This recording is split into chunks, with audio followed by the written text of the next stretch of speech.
प्रभु यीशु मसीह के मधुर और सामर्थ्य नाम में आपको प्रेमी सलाम।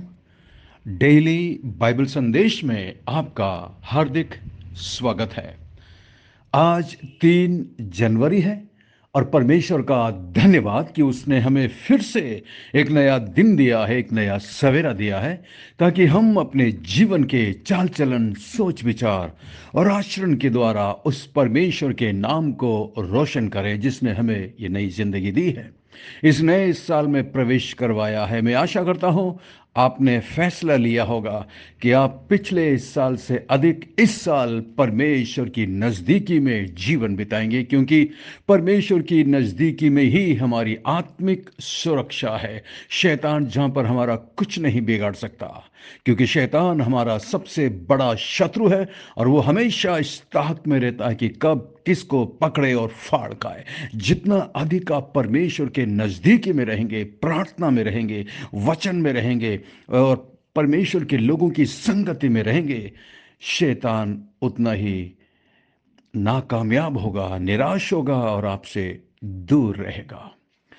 आज के मनन के लिए इफिसियों की किताब 5 अध्याय और उसकी 5 आयत में से हम पढ़ेंगे। पौलुस यहाँ पर इफिसियों के विश्वासियों को लिखते हुए कहते हैं, क्योंकि तुम ये जानते हो, आप जानते हैं, मैं जानता हूं, परमेश्वर की पवित्र आत्मा हमें यह बताती है कि किसी बेविचारी या अशुद्ध जन या लोभी मनुष्य की जो मूर्ति पूजा के बराबर है, परमेश्वर के राज्य में मिरास नहीं, यानी कि परमेश्वर के राज्य में प्रवेश नहीं, परमेश्वर के राज्य में कोई भाग नहीं। जो लोग बेविचार में जीवन जीते हैं, अशुद्धता में और लोभ में जीवन जीते हैं, जो कि मूर्ति पूजा के बराबर है। हम अपने आप को जांचें और परखें कि बेविचार किसी भी तरीके से, ना शब्दों में, ना विचारों में, ना हमारे आचरण में, हमारे जीवन में पाया जाना चाहिए। बिल्कुल नहीं, इससे हमें दूर रहना चाहिए, क्योंकि ऐसी चीजें हमें परमेश्वर से दूर ले जाती है, शैतान के बंधनों से हमें बांध देती है। आगे पौलुस कहते हैं, कोई तुम्हें व्यर्थ बातों से धोखा ना दे, क्योंकि इन्हीं कामों के कारण परमेश्वर का क्रोध आज्ञा न मानने वालों पर भड़कता है। कोई तुम्हें दूसरी शिक्षा देकर अ, धोखा ना दे, आपको असंजमस में ना रखे। सावधान रहें, दूर रहें। कई बार झूठी शिक्षाएं आपको इस धोखे में रख सकते हैं कि अरे परमेश्वर कुछ नहीं करेगा, परमेश्वर माफ करेगा।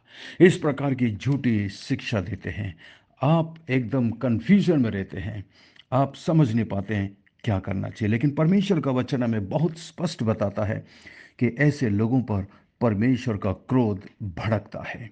जिस तरह पुराने नियम में आप देख सकते हैं, परमेश्वर का क्रोध कई बार इस्राएलियों पर भड़कता था और उसका मुख्य कारण ये होता था कि वो परमेश्वर की आज्ञा के विरुद्ध में जीवन जीते थे। कहीं हमारा जीवन ऐसा ना हो। साथ में उनके इसलिए तुम उनके सहभागी ना हो। किनके? जो लोग इस प्रकार का जीवन जीते, उनके साथ संगति मत रखिएगा, उनके समान बनने की कोशिश ना करें, उनके सहभागी ना हो, यानी कि उनके कामों में आप सहभागी ना हो, साथ ना दें। 8 में, क्योंकि तुम तो पहले अंधकार थे परंतु अब प्रभु में ज्योति हो, अतः ज्योति की संतान के समान चलो। हमेशा याद रखिए कि परमेश्वर ने आपको कहाँ से बचाया है, कहाँ से छुड़ाया। आप किस प्रकार पाप के दलदल में फंसे हुए थे, लेकिन प्रभु ने आपको अपने बलिदान के द्वारा छुड़ाया है, बचाया है, नया जीवन दिया है। वापस क्यों उसमें लौटें? हम ज्योति की संतान है, ज्योति में चले। 9 आयत में, क्योंकि ज्योति का फल सब प्रकार की भलाई, धार्मिकता और सत्य है। 10 में, और ये परखो कि प्रभु को क्या भाता है, प्रभु को क्या अच्छा लगता है। परखो कैसे? पवित्र आत्मा जो परमेश्वर ने हमें दिया है, वो हमारी मदद करता है ये परखने में, ये जानने में कि किन बातों से परमेश्वर प्रसन्न होता है और किन बातों से परमेश्वर क्रोधित होता है। आगे 11 में लिखा है, अंधकार के निष्फल कामों में सहभागी ना हो, वरन उन पर उलाहना दो, उनका विरोध करो, उनका साथ ना दो। 12 में, क्योंकि उनके गुप्त कामों की चर्चा भी लज्जा की बात है। उनके गुप्त कामों की चर्चा भी, उनके बारे में बातचीत करना भी लज्जा की बात है। पर जितने कामों पर उलाहना दिया जाता है वे सब ज्योति से प्रकट होते हैं, क्योंकि जो सबको प्रकट करता है वो ज्योति है। परमेश्वर ज्योति है और वो पाप को प्रकट करता है। आगे लिखा है, इस कारण वो कहता है 14 आयत में, हे सोने वाले जाग, मुर्दों में से जी उठ, तो मसीह की ज्योति तुझ पर चमकेगी। हे सोने वाले, ये सोने वाले का मतलब क्या है? ये शारीरिक नींद की बात नहीं हो रही है। सोने वाले ये आत्मिक तौर से जो लोग सो रहे हैं, बेपरवाह है, लापरवाह है, परमेश्वर के वचन को पढ़ने की कोई चिंता फिक्र नहीं, प्रार्थना की कोई चिंता फिक्र नहीं, परमेश्वर के भवन में जाने की कोई चिंता फिक्र नहीं, सुसमाचार सुनाने की कोई चिंता फिक्र नहीं, आत्मिक जीवन में बढ़ने के बारे में कोई चिंता फिक्र नहीं है। इसलिए वो आत्मिक तौर से सोए हुए हैं। जिस तरह जब एक व्यक्ति सोया होता है, उसके आसपास क्या चल रहा है उसे इस बात का कुछ भी अंदाज नहीं होता। यहाँ तक कि कई बार जब लोग सोते होते हैं उनका शत्रु उन पर हमला करता है, क्योंकि सोया हुआ आदमी नहीं जानता कि आसपास में क्या चल रहा है और शत्रु उसके बारे में क्या षड्यंत्र रच रहा है। उसी तरह शैतान भी देखता है, परखता है। जब हम आत्मिक रूप से सो जाते हैं वो हमारे आत्मिक जीवन पर हमला करता है, पाप के द्वारा, पाप में फंसाने के द्वारा, पाप में गिराने के द्वारा। इसलिए हे सोने वालों, जागो, आत्मिक जीवन में उठो। और आगे लिखा है, मुर्दों में से जी उठ, क्योंकि प्रभु यीशु मसीह ने हमें जिलाया है। वापस क्यों आप उस मृत्यु की दशा में जाते हैं? जब हम पाप में जीवन जी रहे थे हम मरे हुए थे, लेकिन जब हमने यीशु मसीह पर विश्वास करके उद्धार पाया तब हम जी उठे, मसीह के साथ हम जिलाए गए। कोलोस्सियों 3 और उसकी पहली आयत में लिखा है, हम मसीह के साथ जिलाए गए हैं। इसलिए स्वर्गीय बातों की ओर ध्यान लगाइए, मन लगाइए। आपने नया जीवन पाया है, आपने पवित्र आत्मा पाया है, आपने यीशु मसीह पर विश्वास किया है। आप स्पेशल हैं, आप खास हैं, आप परमेश्वर के हैं। इसलिए ज्योति की संतान बनकर ज्योति में चलिए। परमेश्वर आज के इस वचन के द्वारा आपको आशीष दे। आइए हम प्रार्थना करें। स्वर्ग में विराजमान जीवित और जिंदा परमेश्वर, अनुग्रहकारी दयालु पिता, विलंब से कोप करने वाले अति करुणामय परमेश्वर, धन्यवाद आपके पवित्र वचन के लिए। धन्यवाद प्रभु। आज प्रभु आपने हमें नया दिन दिया है, नया सवेरा दिया है। मदद करिए ताकि आज हम आपको प्रसन्न करने वाला जीवन जी सकें। आप दयालु हैं प्रभु, आप हमसे प्यार करने वाले पिताजी हैं प्रभु। धन्यवाद, धन्यवाद, धन्यवाद यीशु मसीह।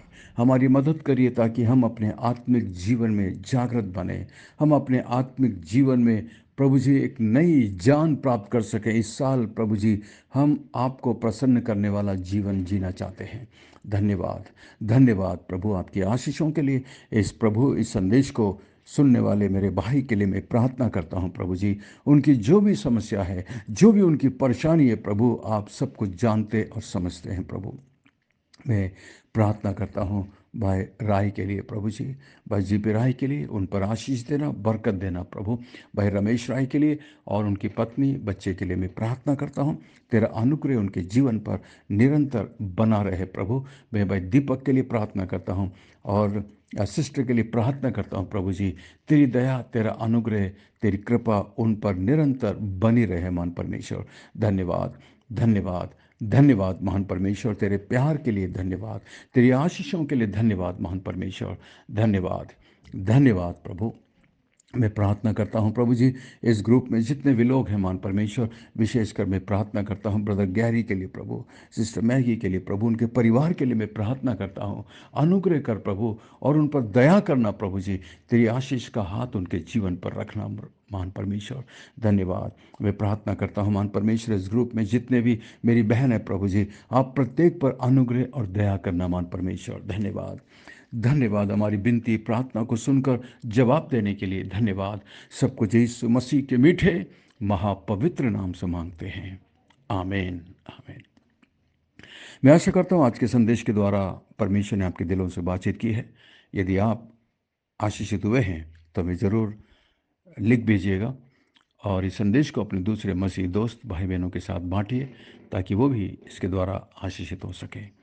और यदि ये संदेश आप पहली बार सुन रहे हैं तो आप हमारे बाइबल संदेश में शामिल हो सकते हैं। हमारा नंबर है 9927464924। Pastor Mani Thomas, Emmanuel Believers Church, Agra. हम आपसे प्रेम करते हैं, आपके लिए प्रार्थना करते हैं। हमारे लिए भी प्रार्थना करिएगा। फिर एक बार मैं आप में से प्रत्येक का धन्यवाद देता हूं जो हमारे इस बाइबल संदेश सेवकाई को सपोर्ट करते हैं। हमारा चर्च आगरा में है। यदि आपका कभी भी आगरा में आना होता है, आपका स्वागत है। आपके सपोर्ट के लिए बहुत बहुत धन्यवाद। बहुत बहुत धन्यवाद। आपके प्रेम, आपके सपोर्ट की वजह से हम बहुत कुछ प्रभु के लिए कर पाते हैं, और मैं जानता हूं प्रभु आपको इसका प्रतिफल अवश्य देगा। अंत में सवाल है, 9 आयत को पढ़कर बताइएगा, क्योंकि हम ज्योति के संतान हैं, हमें ज्योति में चलना है। तो ज्योति में चलने का परिणाम क्या है? ज्योति में चलने के लक्षण क्या है? ज्योति में जब हम चलेंगे तो हमारे काम किस प्रकार के होंगे? ज्योति का फल क्या है? परमेश्वर आपको बहुत बहुत आशीष दे। थैंक यू, धन्यवाद। God bless you, we love you, have a great day.